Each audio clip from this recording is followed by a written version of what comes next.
এই সপ্তাহে টিআরপি তালিকা। আর তালিকা সামনে আসতেই দেখা গেল 1 থেকে 5-এর মধ্যে আছে স্টার জলসার 3টে ধারাবাহিক এবং জি বাংলারও 3টে ধারাবাহিক। তবে বাজিমাত করেছে কিন্তু স্টার জলসায়। 2 চ্যানেলেই শুরু হয়েছে একাধিক নতুন ধারাবাহিক। তার মধ্যে একদিকে পুবের ময়না আর একদিকে তেঁতুল পাতা বেশ কিছুটা ট্রেন্ডিংয়ে আছে বলা চলে। তবে এই 2 ধারাবাহিকের অর্জিত টিআরপি নম্বর খুব একটা বেশি নয়। এই সপ্তাহে 7.3 রেটিং পয়েন্টের সাথে বেঙ্গল টপার হয়েছে গীতা এলএলবি। কথাকে পিছনে ফেলে একদম শীর্ষস্থান দখল করেছে এই ধারাবাহিক। দ্বিতীয় স্থানে রয়েছে ফুলকি 7.1 রেটিং পয়েন্টের সাথে। 6.9 রেটিং পয়েন্টের সাথে তৃতীয় স্থানে রয়েছে নিমফুলের মধু। চতুর্থ স্থানে রয়েছে দুটো ধারাবাহিক, কথা ও উড়ান। তাদের প্রাপ্ত নম্বর 6.8।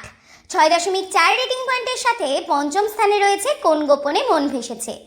জগদ্ধাত্রী ও রোশনাই যৌথভাবে রয়েছে ষষ্ঠ স্থানে।